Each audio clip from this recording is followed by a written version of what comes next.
10 ఏళ్ల పరిపాలనలో గత ప్రభుత్వం తూర్పు నియోజకవర్గంలోని కొన్ని డివిజన్లలో ఎలాంటి అభివృద్ధి పనులు చేయలేదని మంత్రి కొండా సురేఖ అన్నారు.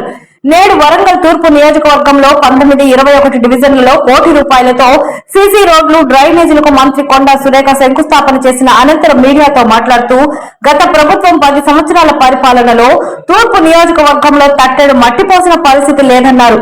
గత ప్రభుత్వంలో తాను నియోజకవర్గ శాసన సభ్యురాలుగా ఉన్న సమయంలో శంకుస్థాపనలు చేసి నిర్మాణాలు చేపట్టిన పనులు మాత్రమే ఇప్పటికీ నియోజకవర్గంలో ఉన్నట్లు తెలిపారు. కాంగ్రెస్ ప్రభుత్వం అధికారంలోకి వచ్చిన తర్వాత మళ్లీ తూర్పు నియోజకవర్గంలో అభివృద్ధి పనులు కొనసాగుతున్నట్లు మంత్రి కొండా సురేఖ తెలిపారు. ఇంకా నియోజకవర్గంలో ఉన్న ప్రతి పెండింగ్ పనులను త్వరలోనే పూర్తి చేసి నియోజకవర్గ అభివృద్ధికి కృషి చేస్తారని ఈ సందర్భంగా మంత్రి కొండా సురేఖ తెలిపారు.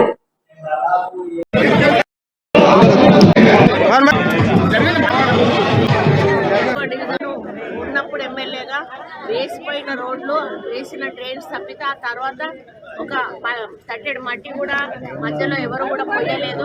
మళ్ళీ నేను వచ్చిన తర్వాత ఆ రోడ్ల మీదనే మళ్ళీ రోడ్డు పోయడం, అవే డ్రైన్స్ మళ్ళీ శాంక్షన్ చేసి మళ్ళీ రీకన్స్ట్రక్షన్ చేయడం జరుగుతూ ఉంది. కాబట్టి అందులో భాగంగానే ఈరోజు దాదాపు 91 లక్షల 50,000 రూపాయలతో ఈ 2 డివిజన్లలో డ్రైన్స్ మరియు రోడ్స్ కార్యక్రమాల డెవలప్మెంట్ కోసం శంకుస్థాపన చేయడం జరిగింది.